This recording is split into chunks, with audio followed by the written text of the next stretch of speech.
Je m'appelle Aïda Sow, je suis senior partner technologie stratégiste de Microsoft à travers l'Afrique. Pour ce qui me concerne, donc Mamadou Diallo, donc je suis le directeur général et fondateur de CIO Mag. Je suis Lady Ndiaye, directeur général d'Orange Business.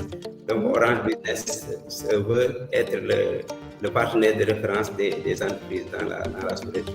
Aujourd'hui, on assiste quand même à un véritable essor du cloud.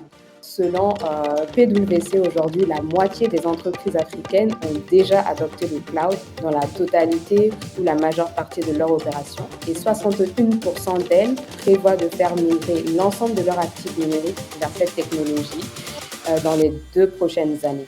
Quel est l'état actuel de l'adoption du cloud computing en Afrique?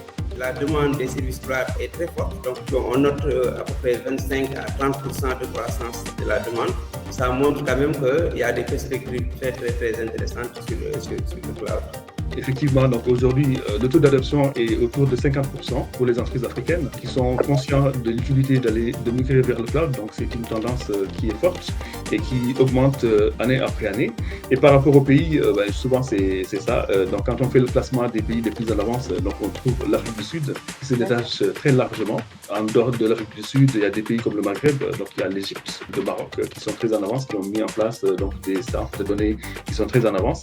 Et dans une moindre mesure, donc des pays comme le Sénégal, le Bénin ou encore la Côte d'Ivoire qui déploient donc des solutions tier 3 à travers donc les opérateurs de télécommunications comme Orange et MTN qui ont mis en place ces solutions. Pour les PME, je pense que le cloud c'est très important pour eux dans le sens où il faut tirer parti du cloud computing de plusieurs manières. Ils vont se focaliser sur leur business, focaliser sur l'innovation au lieu de perdre du temps à configurer des serveurs email. Du temps et peut-être des coûts également.